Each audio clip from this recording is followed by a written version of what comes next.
resume recording, and let's start. So this paper, the reason why I chose this is because if you look, the data response is a good one. It is testing our knowledge about exchange rate and devaluation.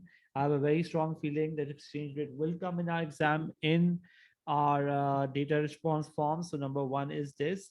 So I want everyone to make sure that they do prepare exchange rate with that idea. Secondly, I do want everyone to also make sure that if you look at the essay question, the essay questions are about merit and demerit goods and all that, but also they talk about the policies, they talk about elasticity, which are the three topics that I feel strongly about in terms of getting tested. So let's start with the data response. So the data response is about the miraculous story of Iceland, and it's comparing Ireland with Iceland. Please, if you have any questions, you can stop me, you can ask me questions and all that. We've got a lot of children, so maybe that's you got to sort of wait for your turn if I'm unable to answer everyone. Okay, so Iceland, they've given us the data about the miraculous story of Iceland. They talk about how Iceland, of the first, they give us indices of national output. If you look at this, from 2007 to 2014, the national output actually dipped and then went up.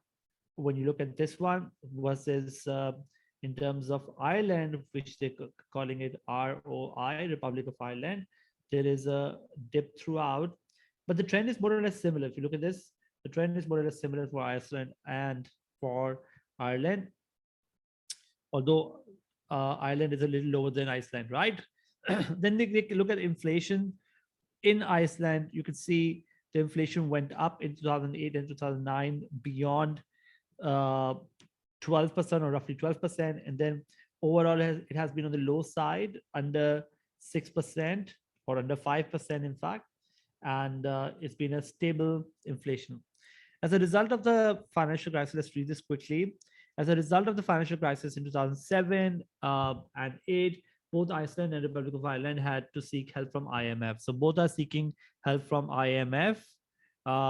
In total, Iceland borrowed $4.6 billion, while with 2.1 billion of that coming from IMF, and the other 2.5 coming from the neighboring Scandinavian countries. In exchange for help, Iceland was forced to sharply reduce government spending. So they said, we'll give you this money, but you need to reduce government spending, which, what when the IMF is giving Pakistan money, they do the same thing. They say, reduce government spending, try to become more have more austerity. Not only that, but Iceland also increased interest rates. So interest rates go up to reduce inflation. We'll talk about how it happens. It gradually cut interest rates afterward, but it has not until 2011 that they fell to 4.25. So interest rates has been on a high side throughout. The biggest difference between the two countries is that Iceland has its own currency. So Iceland manages its own currency, the krona. Iceland manages the foreign exchange rate through intervention of the foreign exchange market and through interest rate changes. We'll talk about that too, how you manage your currency with these two tools. Insufficient foreign exchange reserves meant that the value of the krona fell by nearly 60%. So the value is going down by roughly 60%. So that's one thing that they mentioned. Between the end of 2007 and 2008. Well, if you don't have the reserves, it's very difficult for you to manage the currency. That's why insufficient foreign exchange reserves meant that the value of the krona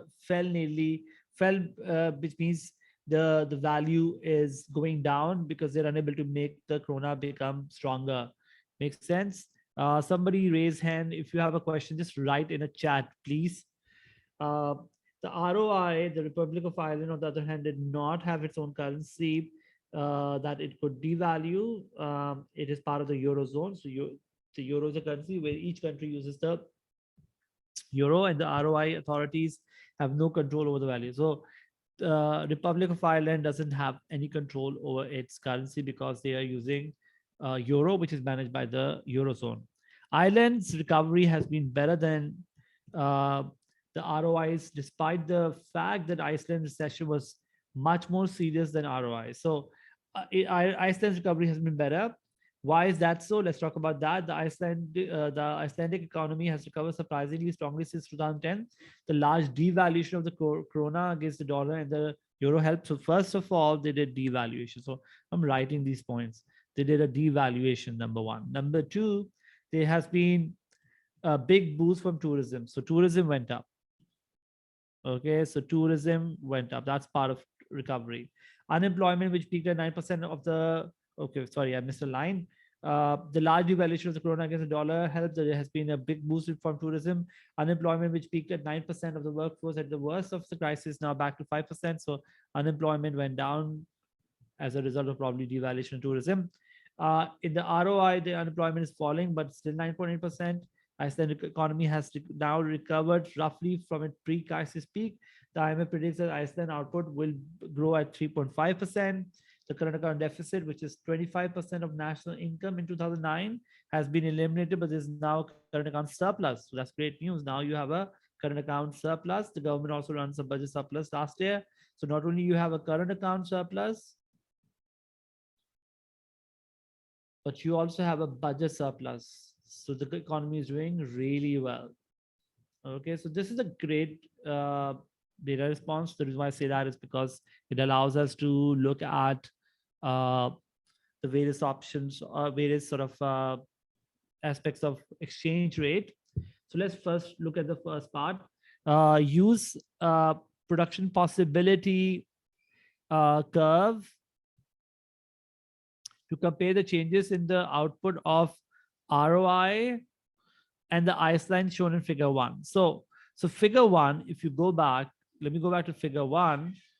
If you look at figure 1 has an analysis you can see of Iceland and of ROI. They're looking at basically in this question, they're saying, let me go back to the question before we do the answer.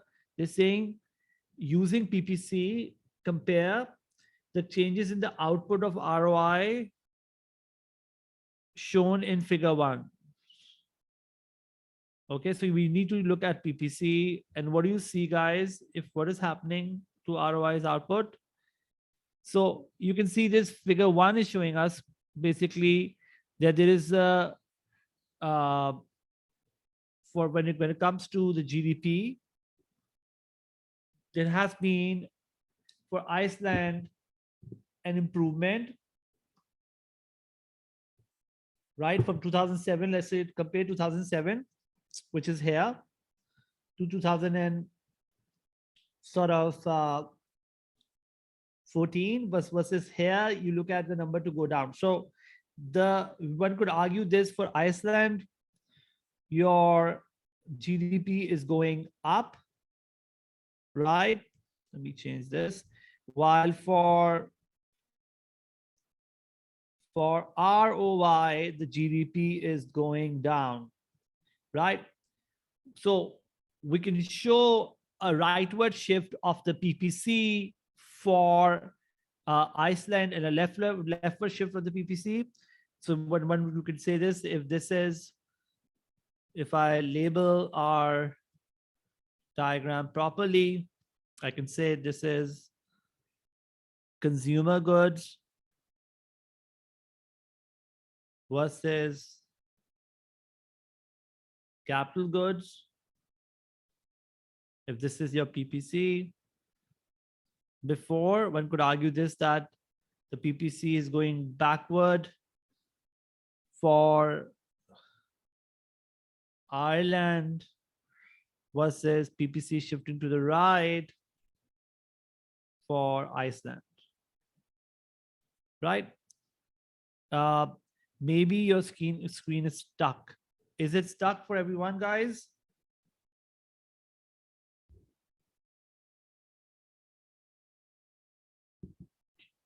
There's a huge delay. Now, can you guys see this? Can you see? Is this fine now? Okay. I'm trying to move it now. Can you see it's moving?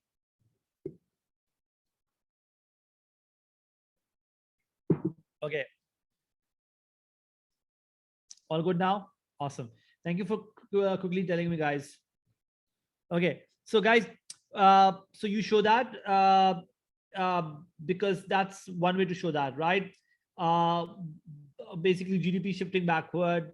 So that could be an explanation that you can give is this, that you can say this, that uh, which year is it? This is June 2017, Hamna. It's a very good exam, very good paper that one should practice. That's why I'm doing this one. So you can shift the PPC backward. Okay, so for Iceland, it shifts to the right because the PPC, your GDP is going up. From 100, it went to a little over 100 or 101, but this one, it's going down. So you can show there is a shift backward. Okay.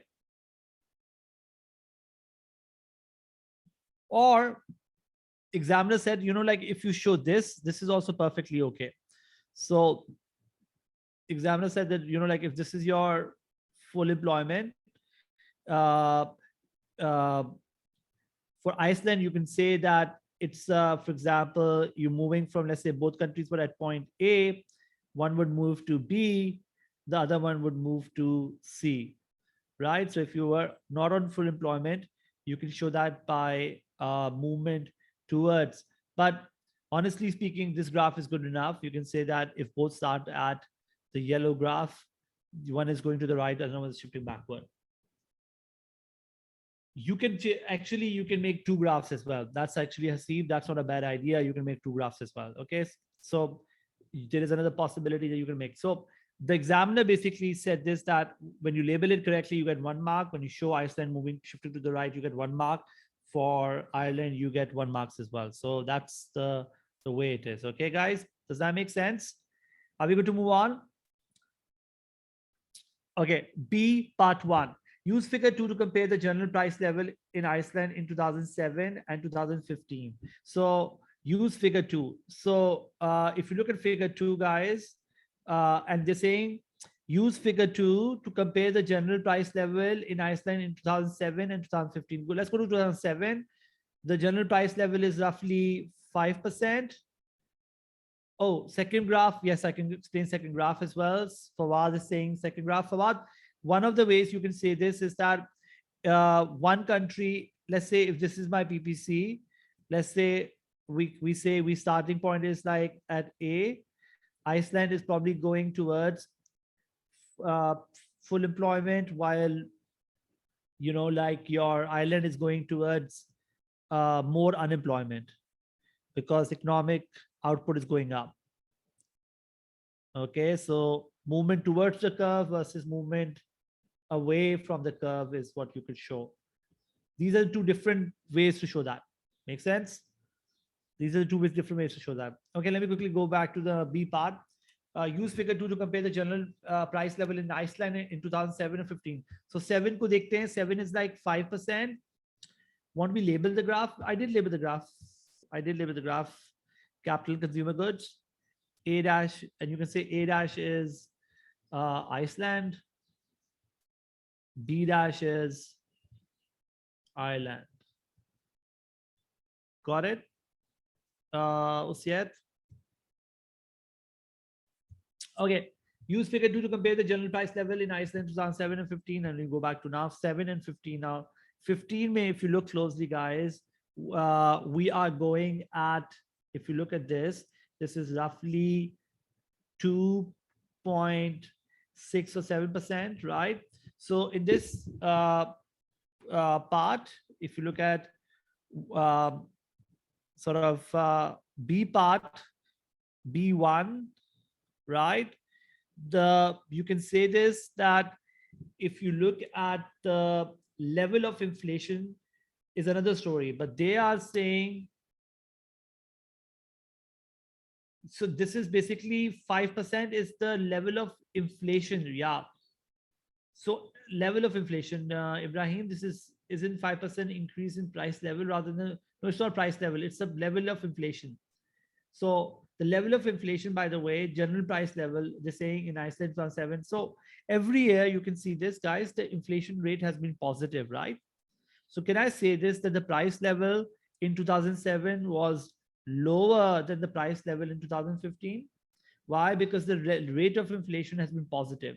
The rate of inflation has been 5% versus 2.7%.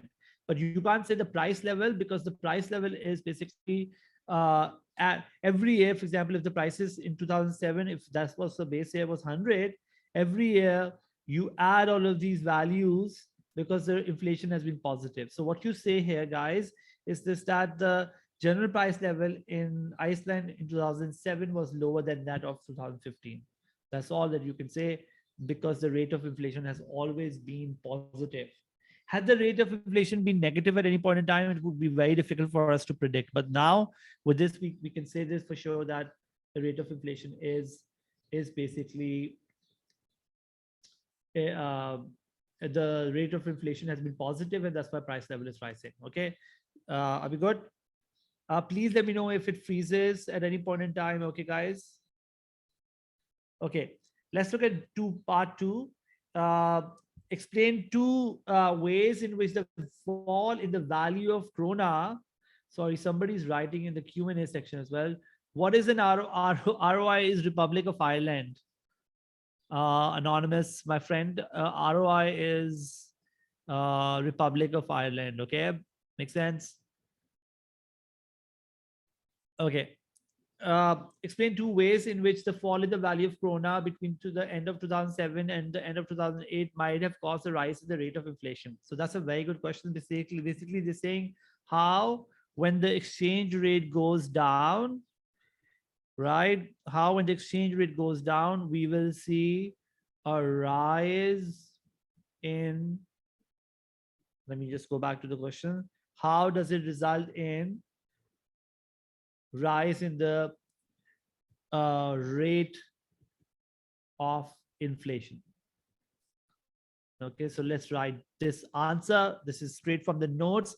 If the exchange rate goes down, guys, please let me know if the screen is hanging. Exports become cheaper, imports become expensive. So if exports become cheaper, imports become expensive, X minus M can go up, given, of course, given you can write this, Marshall-Lerner condition is true, which basically means PED of X plus PED of M is greater than 1. If that's the case, then X minus M goes up, which would mean AD goes up, which will lead to a rise in price level. Okay, and I can make a diagram to show this analysis. So my price level is here. My real GDP is here, right? For this one is demand pull inflation, right? First, we'll say this, that the demand pull inflation will happen. So first explanation for 3 marks, we will talk about how the AD curve will shift to the right, and there will be what we call demand pull inflation. Similarly, guys, you can talk about how when your exchange rate goes down, imports become expensive, and if key inputs are imported, then that will result in aggregate supply to go up, as they are inelastic, because they are key inputs like oil and all that, they become expensive, causing or aggregate supply to go not up but go down.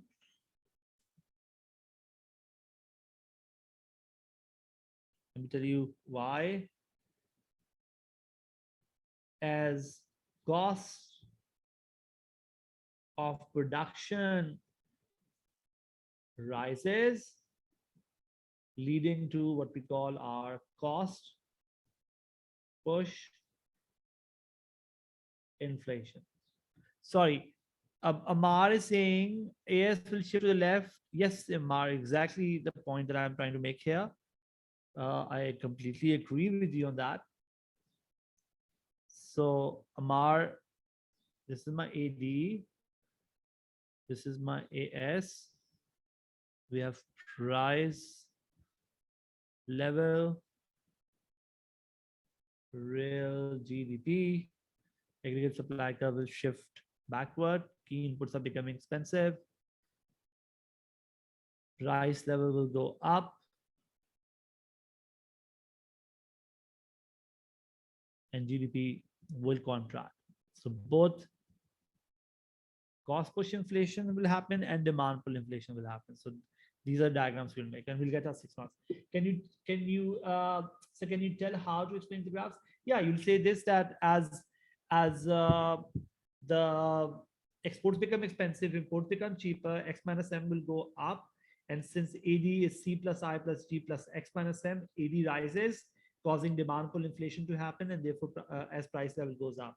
Similarly, here you'll say this, that aggregate supply curve will shift backward as key inputs become expensive, leading to a rise in the cost of production, and that will lead to what we call cost push inflation.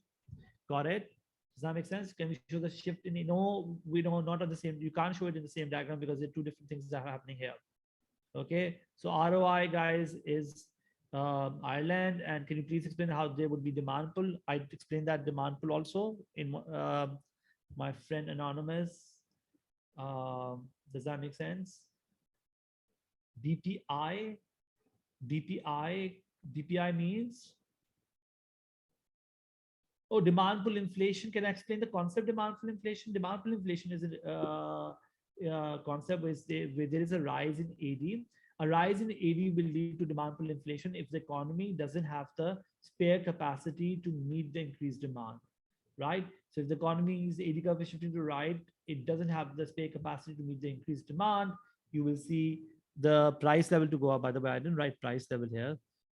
Price level will go up and real GDP will rise. So it all depends on whether the economy has spare capacity to meet the increased demand or not. Got it? So we're done with this. We're done with this. Will an appreciation in another country affect us if we have taken a loan from them? Will cost of loan? No, it's if it's in our country, that's when the impact will happen, not in somebody else's company.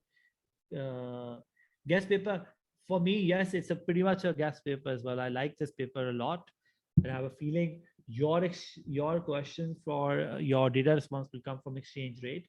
So that's why this is good combination of inflation and exchange rate, which is why we're doing this one. Okay, explain the factors that determine whether the devaluation of a currency such as Icelandic krona will turn a current account deficit into a surplus. Okay, so let's look at this. They're saying the factors that determine whether devaluation. So let me just explain what they're asking us. They're saying when the exchange rate goes down, can it make your current account deficit into a surplus? So what are the factors which will lead this to happen? Got it? Do you recommend doing section B? I don't recommend doing section B first. Honestly, I want you to get rid of a data response before you do anything else. Why? Because it's just stress that will be lower when you are doing it. So guys, in this question, because this is for, if you look at 4 marks, so let's look at least 2 factors. So we know this, when the exchange rate goes down, right? You will see this, that the exports become cheaper and imports become expensive, right? So if you remember the Marshall-Lerner condition, used to have this kind of a thing. So we had time, and you have a X minus M balance, right? If you remember, when you devalue your currency from A to B, when you devalue your currency, your current account actually becomes more of a deficit in the short run, but not in the long run. So what it used to say is this, that, guys, can you see this? Is it, Maria, is it working now? Okay, sorry, I think there's some issue which we need to figure out, but please tell me as soon as it happens. Okay, so when you look at your current account deficit will become a bigger deficit. So the question, sorry, can you explain the question again? Yes, I can. They're saying explain the factors that determine whether the devaluation of the currency such as the Icelandic krona would turn into a would turn a current account deficit into a surplus. So if you look at this, we say this: when the exchange rate goes up, goes down, exports become cheaper, imports become expensive. Your X minus M should go up if elastic, right?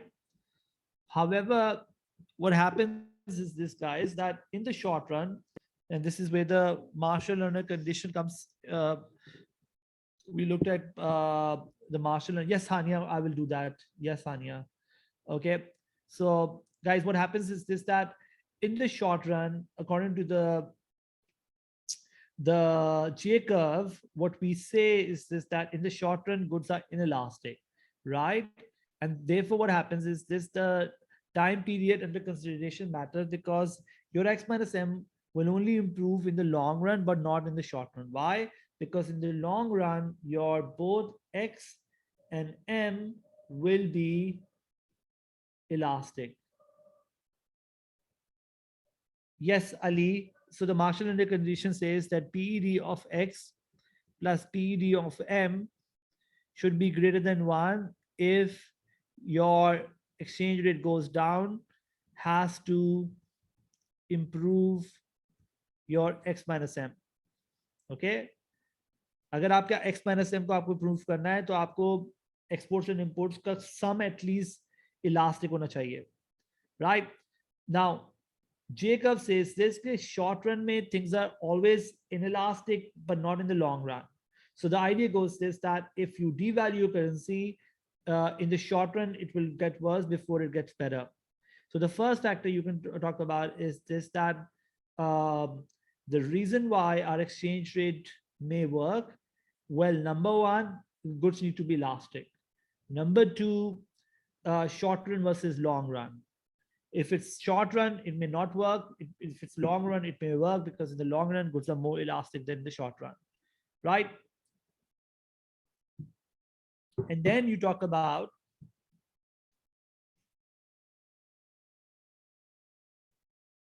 sorry, guys. And then we talk about number 3 factor, which could be, what if other countries also devalue their currency? If the other country devalue their currency, yes, I am writing right now. Hamna, is it happening?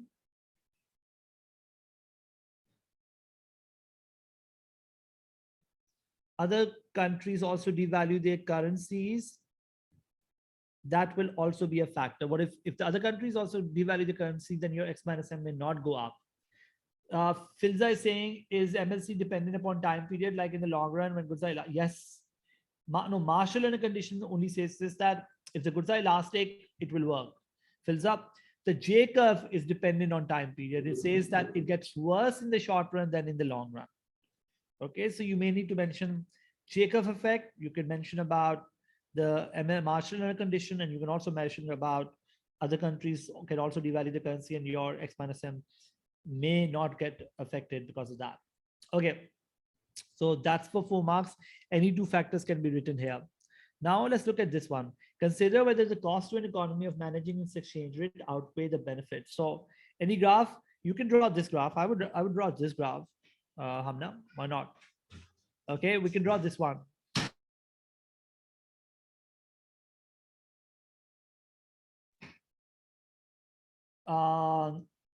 Can you briefly explain the Marshall? I've done that. Answer live. Done. How to measure inflation CPI? Why are you asking, Abdullah Nan? You can review the notes. I don't really want to go back to this discussion of how to measure CPI. It's really easy. So if there's whether written in the question, can you assume 1 mark for evaluation? Evaluation is consider whether.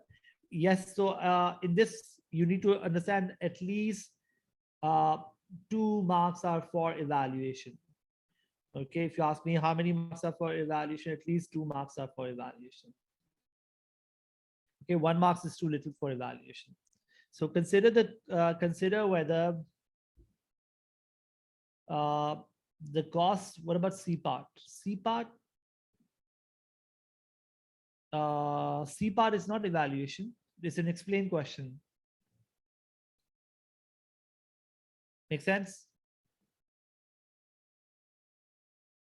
I would recommend doing the best questions. So micro, macro, it doesn't really matter. Do the one that you like the most. Okay. Let me go back to B question because we're running out of time. We're spending too much time here. Consider whether the cost to an economy of managing the exchange rate uh, outweigh the benefit. So let's look at the pros and cons of managing the exchange rate versus. So guys, when we are managing the exchange rate, so the examiner basically, if you look at it, he wants the cost of managing exchange rate, and you want to compare that with the benefit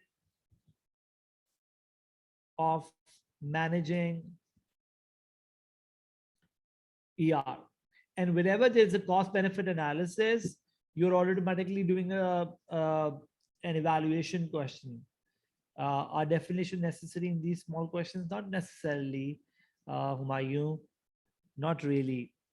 Okay, so the cost of basically whenever you're managing an exchange rate, let me know if the screen gets stuck for some reason. Uh, well, basically the first thing you need to understand is that you need a high level of reserves. Okay, why? Because if you're a country that is trying to manage the exchange rate, so one of the ways that you can do that is through basically uh, using high um, sort of level of reserves, right? So, any questions, guys?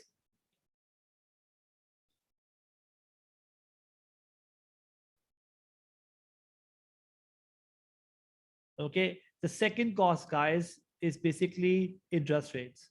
When you look at interest rates, when the interest rates go up, let me explain the idea. Then we say hot money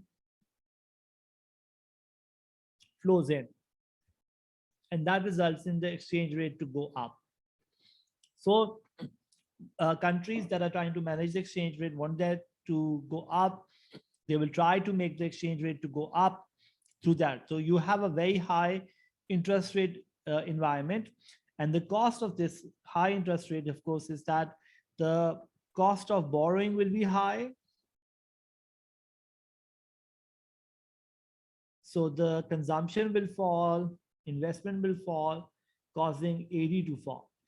So that's another cost. Number three cost is that when you manage exchange rate through interest rate, other macro goals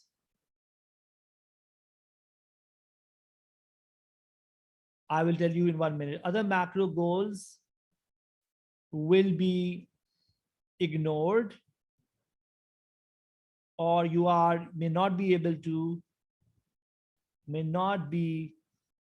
to use monetary policy freely. So guys, hot money is simply short-term interest rates. So if your interest rates are high, then a lot of people will want to put money in your country because your interest rates are better than other countries. And that would mean the short-term money will come into your accounts. That's what we call hot money. This question is about manage. No, it's not about managed float. It's about managing uh, exchange rate. So a managed exchange rate could be even a fixed exchange rate could be a managed exchange rate. It is managed through the government reserves and so on. Okay. And by the way, if you're using interest rates to manage your exchange rate, you may not be able to use interest rate for other macroeconomic goals, like, for example, managing AD and so on. So these are the three costs that you can write. The benefits basically of this is that if you are basically what the government is done is that you can talk about many and you can talk about many costs. You can talk about if, for example, would an external debt rise to keep high reserves, which will burden the economy? Why would external debt rises? External debt may rise because are we borrowing money from abroad? If, oh, that could be the third cost. Yeah, if you're using debt to manage exchange rate, yes, that's another cost. Good point. If you're using debt to manage exchange rate, I agree. Got it? Okay, but I'm just writing, I just wrote three, there can be many other. What are the advantages, guys? Let's quickly look at the advantages.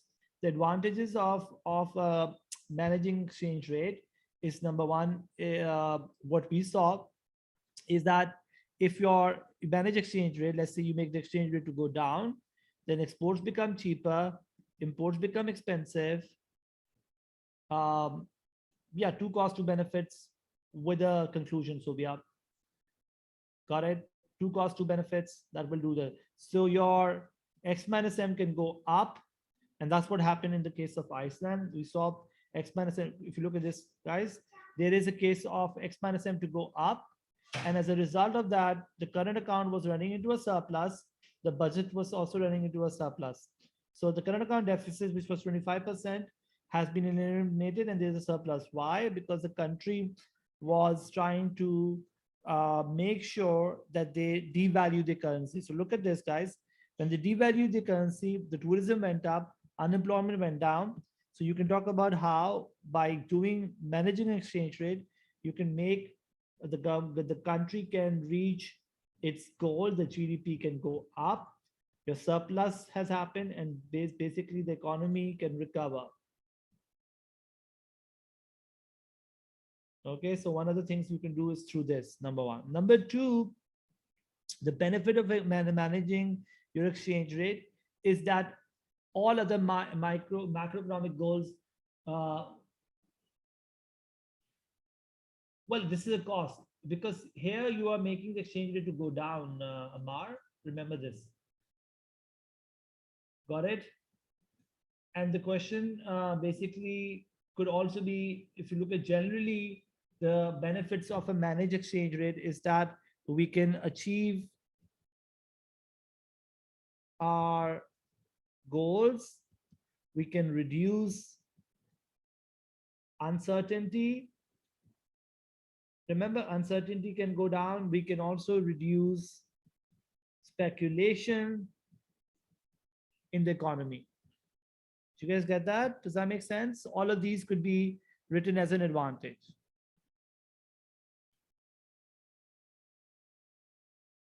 Exactly the point, Ariba. If you are using it, the uncertainty will go down for the businesses and so on. So the examiner basically said, you can talk about Iceland, you can talk about not an Iceland kind of a thing and all that. Now, what conclusion do we say is this, that while there are benefits of managing exchange rate, because that can allow the uncertainty to go down and that can allow the government to achieve its macroeconomic goals, but there are costs associated with it, such as sometimes using interest rates, sometimes using reserves, and so on and so forth. So you can talk about these as your answer. The reason why I like this data response is because we were able to revise a lot of stuff. We were able to revise the relationship between exchange rate and inflation. We were able to revise our Marshall condition, our Jacob effect, effect of devaluation, pros and cons of managing exchange rate, and so on. So for me, this kind of a data response is a nice one because it allows us to revise a topic. And I have a very strong feeling about exchange rate coming in our exams in data response. So yeah, so for me, if you ask me, what is my guest paper, I'll say exchange rate is definitely coming along with inflation in this June paper. Now, don't get disappointed if it doesn't come. So let's say I do an easy question of data response, then go to section B. Would I suggest that? So,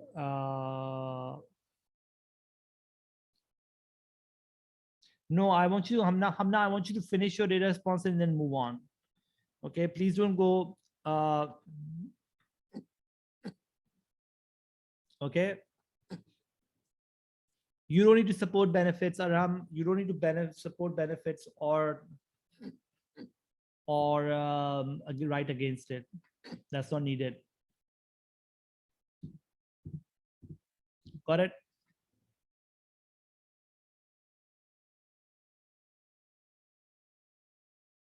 Is F-M 2020? What do you mean by that? What do you mean by this, my friend? Okay, guys, let me just move on. I want to do 4A first, 4A, 4B. February, March paper. Oh, Feb, March paper. Let me check. If it is, we can do evaluation for part D. Iman, we just did that.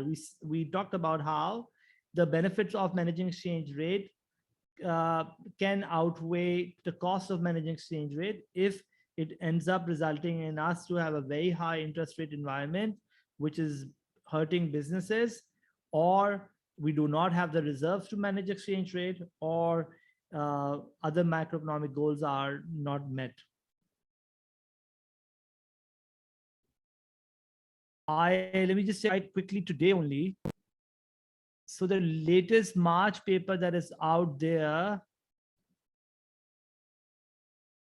no, I don't, it's not on the website. March 2021 is the last paper. Okay, guys, let's move on. Explain the difference between fiscal and monetary policy and show how each can increase aggregate demand. So that's not a bad question. So fiscal policy and monetary policy, what we say are, can you guys see the screen? I hope it's not hanging. These are what we call our demand side policies. Okay, so fiscal policy and monetary policy are demand side policies. When you look at fiscal policy means changing G or changing T to change AD. Okay, monetary policy is changing money supply, which can change your interest rate, which can change your AD. Okay, so guys, fiscal monetary policy can be contractionary,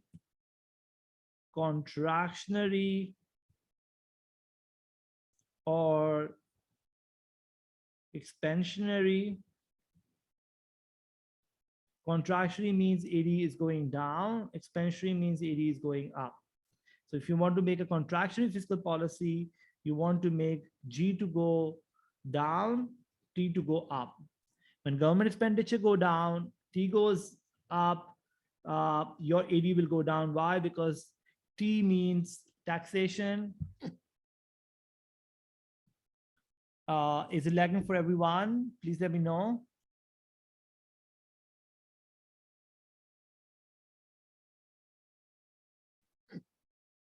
Okay. G goes down, T goes up, making AD to go down. Expansionary, for expansionary, what we need to do is that we make the money supply to, I'm sorry, we make the G to go up and T to go down. Okay. On the other hand, when you look at monetary policy, we are making, when you look at contractionary monetary policy, where the AD is going down, I will make the money supply to go up. I'm sorry, money supply to go down so that interest rate to go up, which will cause cost of borrowing to go up, incentive to save to go up, C to fall, and I to fall, and therefore AD to fall. Similarly, money supply, if you want the AD to go up, money supply can go up, interest rate will fall, causing C to go up, I to go up, and AD to go up. Got it? The thing that you could also mention here, guys, because the question is asking us, explain the difference between fiscal and monetary policy. You talked about that, show how can be used to increase. So you can talk about how you're using expansionary monetary and fiscal policy, and you can make a diagram like this one where you can show AD curve is shifting to the right. It's not an evaluation question, it's simply a discuss question, so there is not much to. R is interest rate for what? So this is my AD naught, AS naught, AD curve is shifting to the right. through this, causing a rise in GDP.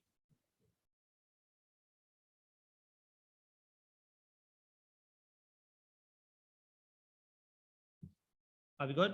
Any questions, guys?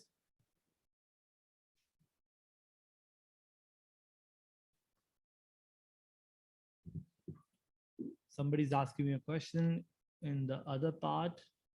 What is G? G is government expenditure, T is taxation, R is interest rates. If you are my student from school, you would know because we write a lot in symbols. Do we fit in application in this question? This question, they're not asking for any application per se. So they're also only talking about theoretical part of stuff, which is the difference. Now, the difference between fiscal and monetary policy, although they both are demand side policies, the difference between them is one is using money supply to change the AD, the other one is using basically your government expenditure and taxation to do that. How can one identify when to use the long run aggregate supply curve and normal AS curve? That's a good question, Umayu. It all depends on, even in the short run, you can draw a diagram. If you want to talk about, like, if I wanted to talk about spare capacity, right, I would have drawn this kind of a aggregate supply curve. Okay. And you could have called this long run aggregate supply curve. Then I would have said that AD can go up, but because you have still unemployment available, right? So you may not have the issue of spare capacity. Okay, so depending on if you want to bring in the discussion about spare capacity, you may draw aggregate supply curve differently and even call it long-run aggregate supply curve. Okay, discuss whether supply side is more likely to be successful than fiscal policy when economy is faced with inflation. So when economy is faced with inflation, guys, inflation is a general rise in price level. Okay, so when we talk about inflation, you can talk about how inflation could be demand side and it could be supply side. Demand side means basically, I wanted to say, I should have said demand. Let me just be more accurate. I should say demand pull. Can it come? Yes, it can. Will it come in this exam? I don't know. I have more of a feeling that I don't know. I have a feeling that maybe if maximum price can come in a part A, but then elasticity will come in part B. They will test our knowledge of elasticity for sure. Okay, guys, so demand pull and cost push, you talk about that. Just zoom it. Let me just bring the chat in the corner. Sorry. So the question is asking us if it's whether, let me move to the question first again. Discuss whether supply side policy is more likely to be successful than fiscal policy when faced with. So when it's cost push inflation, guys, this is when we will say that if this is my AD and AS, in the cost push inflation situation, AS curve is shifting backward, right? And when we use demand side policy for such a policy, it will not be good. So we need to first talk about the idea that when you look at supply side policies are policies that are designed towards improving the cost of production or lowering the cost of production, make the aggregate supply curve shift to the right. And as a result of that, it causes basically inflation to go down. And supply side policies could be such, it's investing in infrastructure. It could be, policies that are designed towards lowering the power of trade union. It could be also, providing more training. It could be improving, business, climate, and so on. Taxes, subsidies, it depends, but technology for sure, right? Now, if you have what we call, guys, if you have cost push inflation happening, then the only policy we should use is your supply side policies, because if you use demand side policies, you will, because when the cost push inflation is happening, GDP is going down already, right? And the prices are going up. But when you use a supply side policy, a demand side policies, your AD curve will shift backward. And this could mean more recession for the economy. So you need to mention the idea that for when it's cost push inflation, supply side policies are the best policies to actually curb inflation. The only problem with supply side policies is that they are expensive, number one. Number two, they work only in the long run. They may not work in the short run. Okay, Humayun Baloch just found us the paper for Feb March. Humayun, thanks a lot. You are very helpful. You are very helpful, Humayun. Thank you. Thanks a lot for that. Okay, guys. So they're expensive. They work only in the long run. And the advantage of this is that they are the only policy.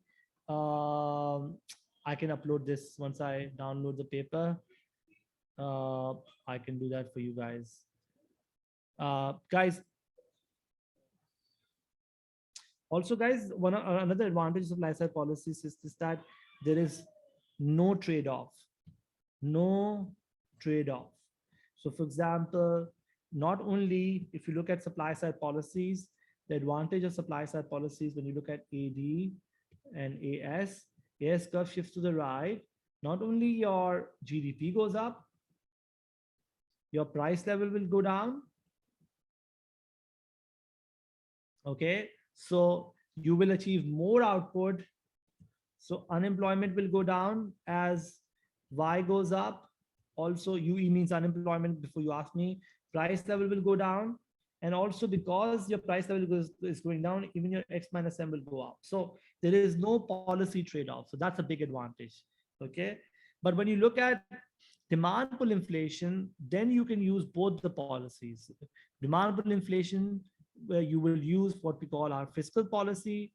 And when you use fiscal policy, there are pros and cons of that as well. But fiscal policy, we've talked about how we use it. But then we can talk about basically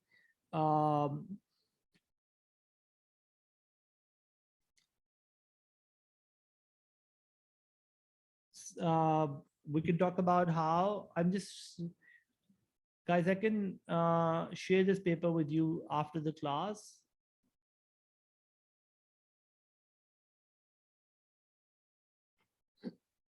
If I'm able to download it, that is.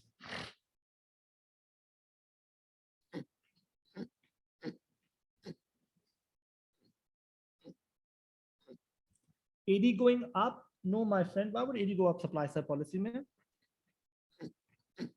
Isn't AD going up in the short run and causing demand pull inflation? Oh, because the G is going up. No, we don't really talk about that. Not really. No, I think what you mean is right, but see, no, we don't really mention that as a downside.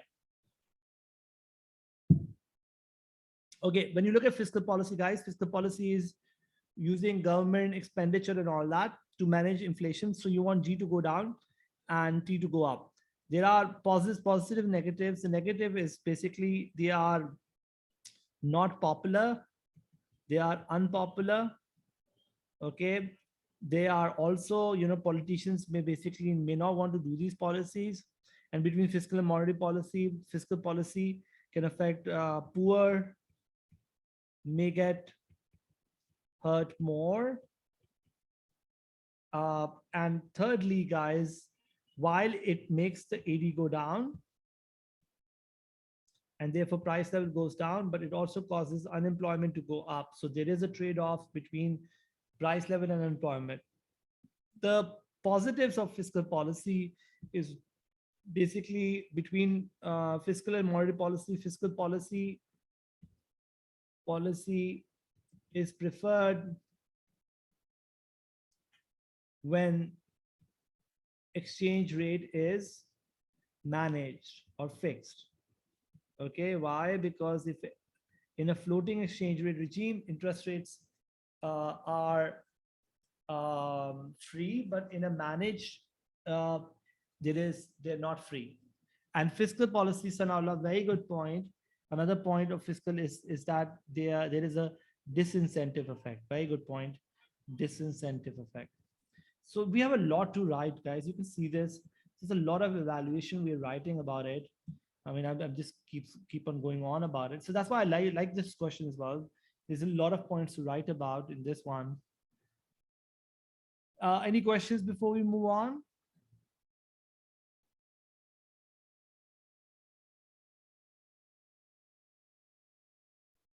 Do you suggest an evaluation paragraph to be written? So let's talk about evaluation now.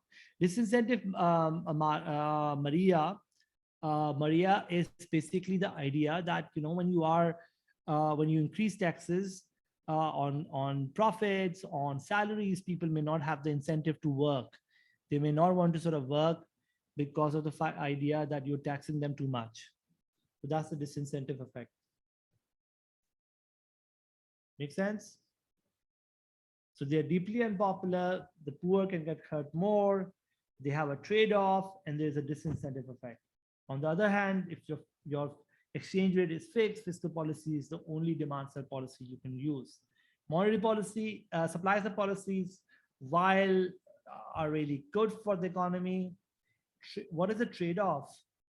What is a trade-off? Trade-off basically means if you try to make the AD curve to shift backward, and therefore you make the price level to go down, the opportunity cost demand, or the trade-off or opportunity cost, is that the GDP will go down. Exactly, it will dampen your GDP. Got it? Are we good?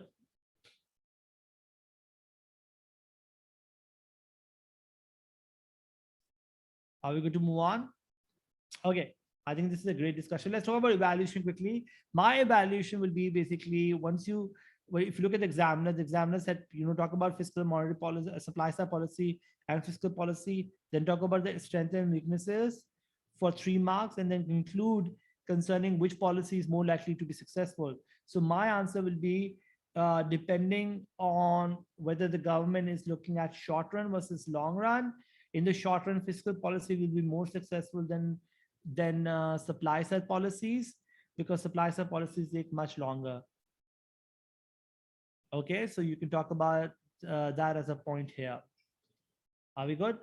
So you can make that as a conclusion. Okay, I want to move on to now talk about 3A. 3A says, explain, I hope this screen is fine. We have half an hour. We need to do things quickly. Explain how economists use the concept of elasticity to distinguish between subsidies. So basically, guys, quickly, if you talk about this, this is your CED. Yeah, exactly. XED, or cross elasticity demand, which is percentage change in quantity demanded of good A over percentage change in price of B. It looks at the relationship between two goods. If XED is positive, we're looking at substitutes. If XED is negative, we're looking at complements. Okay, so that's another point that you need to mention, that if it's a substitute, you're looking at, if you substitutes, you're looking at a positive XED. If it's negative, you're looking at complements. So how economists use the concept of elasticity demand to distinguish substitutes. And then you talk about if the XED is very high and positive, we have a strong substitute like Coke versus Pepsi.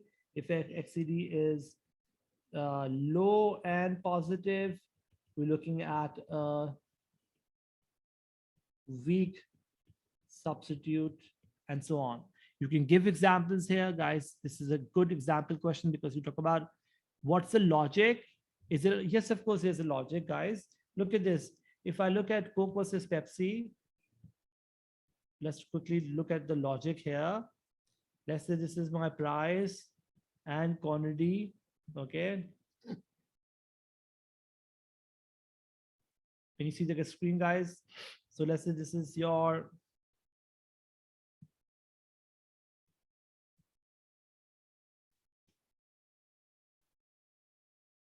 demand and supply for Pepsi, right?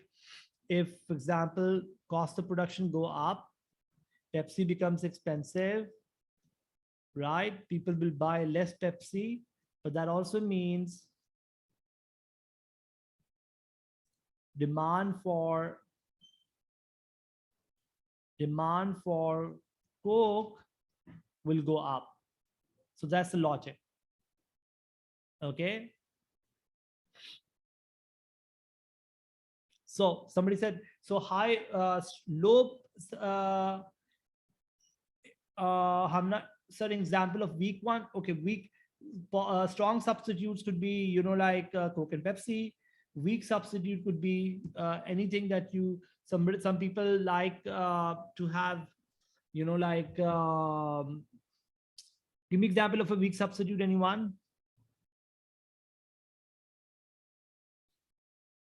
Tea and coffee for me. Yeah, tea and coffee for somebody who's a Coke addict or a tea addict will actually argue this, right? Does that make sense?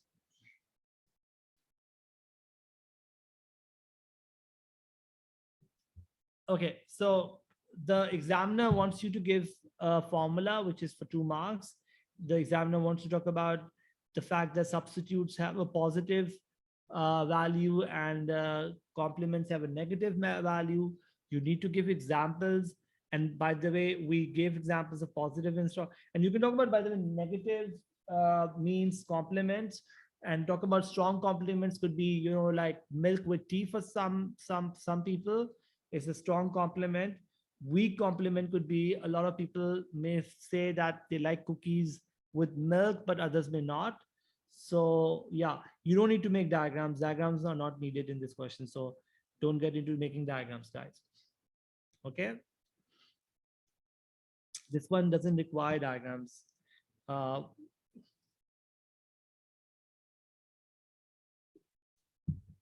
we good?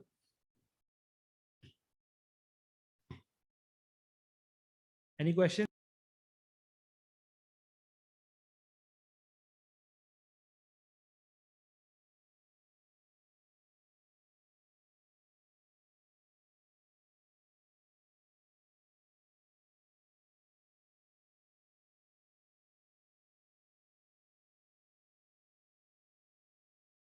Okay, guys, moving on. Let's look at B side, 3B. Discuss which measures of the different types of elasticity of demand is most useful for a business when setting the price of the product. Okay, so can you guys hear me? So in this question, guys, we're looking at which measure of different types of elastic demand is most useful for business when setting the price. So we know first is PED, right? PED is pure percentage change in quantity demanded over percentage change in price. So we talk about this idea that when the goods are, like, yeah, let's first talk about PED. You talk about PED because I will give you 6 marks of the 12. We talk about the idea that, when the price goes down, the quantity demanded will go up by much more if the good is elastic, and that will make the total revenue to go up. But if you're selling something inelastic, then you are recommended to increase the price, so the quantity will fall by much less, and that will make the total revenue to go up. So the first thing first is the idea that we may need to use what we call price elastic demand, because that will basically determine in our revenue, and basically that's the first thing that will help us in pricing. Then we talk about the usefulness of also of, guys, cross elasticity of demand.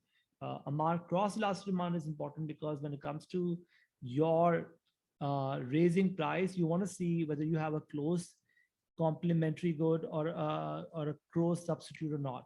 If you have a very close substitute, and let's say Coke and Pepsi, in Ramzan, for example, when Pepsi reduces the price by 5 rupees, Coke will do the same. Got it? So there is also that relationship you need to talk about, that when you have a close substitute, you may need to be careful about lowering your price, because if you don't look at that, you lower your price, and you don't lower your price, your complement lowers your substitute lower your price, you will lose the market. Then come income elasticity demand, because when incomes are changing, for example, let's say there is a recession in the economy, the firm might need to sort of lower the price in order to make it so good affordable in order to sell more.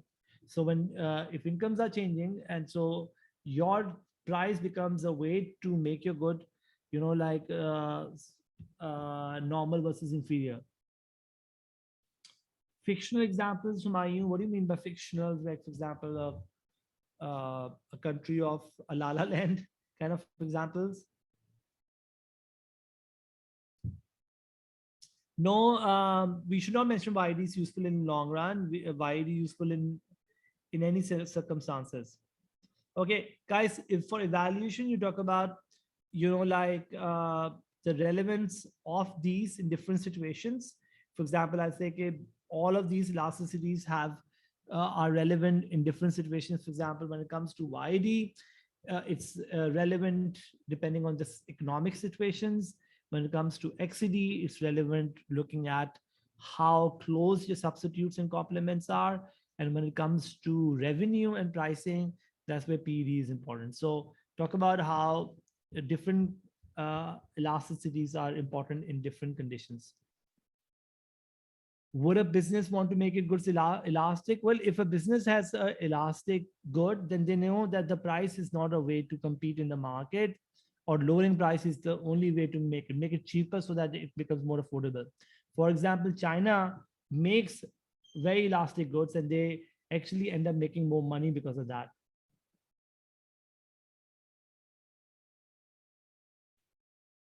No, Mayu, that will be a wrong information to do. So don't state a fact like Pakistan has a current account surplus when we know the world knows that it has a current account deficit.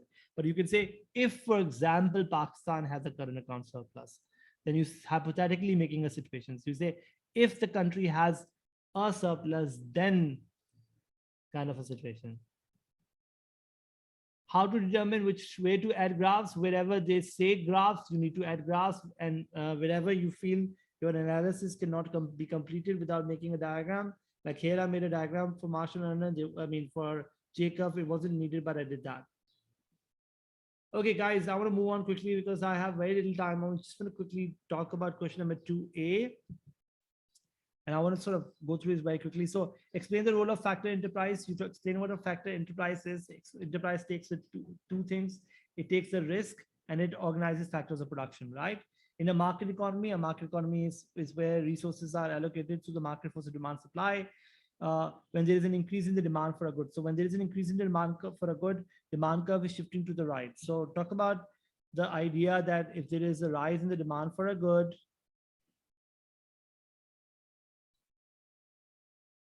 demand curve is shifting to the right. And this is an incentive for firms to produce more because a higher price leads to higher profits, which will lead to more resources allocated to the production of the good. So we draw the diagram for demand curve shifting to the right, encouraging firms to produce more because of higher profitability. And you can talk about why a demand curve can shift to the right. A demand curve can shift to the right because of many reasons, such as, for example, a rise in income, a rise in popularity of the product, and so on and so forth. Search 3A and 4A graphs में add करेंगे, whatever necessary you can do that, and so on.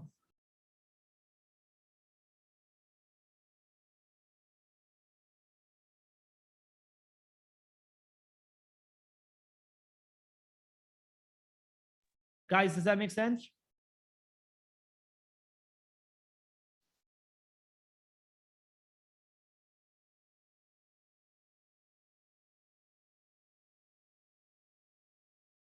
Okay, guys, B part.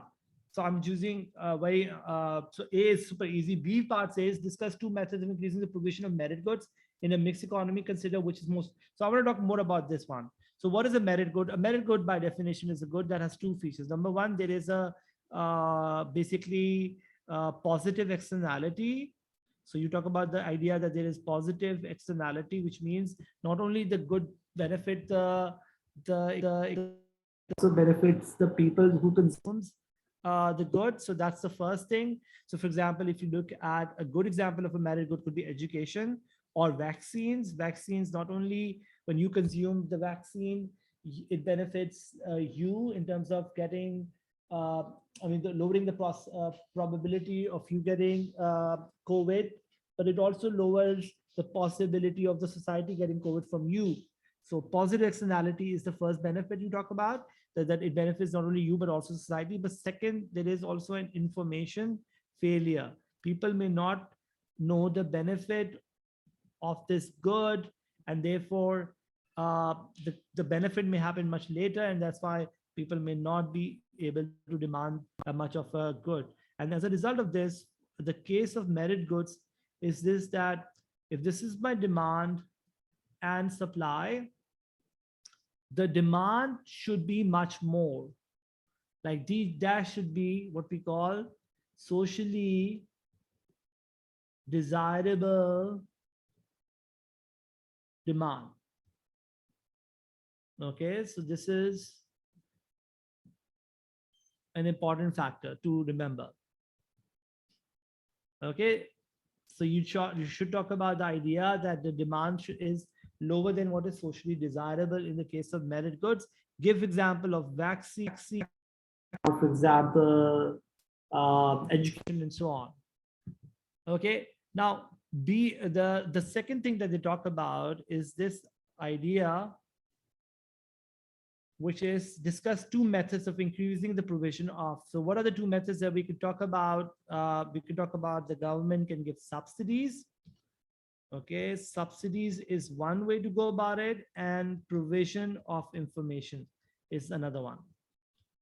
Okay, let's quickly talk about those. When you give subsidy, the government is basically increasing the supply. So in the same diagram, increase the supply from S0 to S1 and get the socially desirable quantity. So this amount of subsidy AB can be given in this case, so that the supply curve shift to the right so that you can get the desirable quantity. Does that make sense? Now, what are the pros and cons of it? Number one, let's look at the advantage. A subsidy can result in the cost of production to go down, the price to go down, and therefore make it affordable for people. The direct provision could also be a way to go forward. Like in the case of vaccines, the government sometimes did direct provision, but subsidizing is one way, right? Then you talk about another advantage of your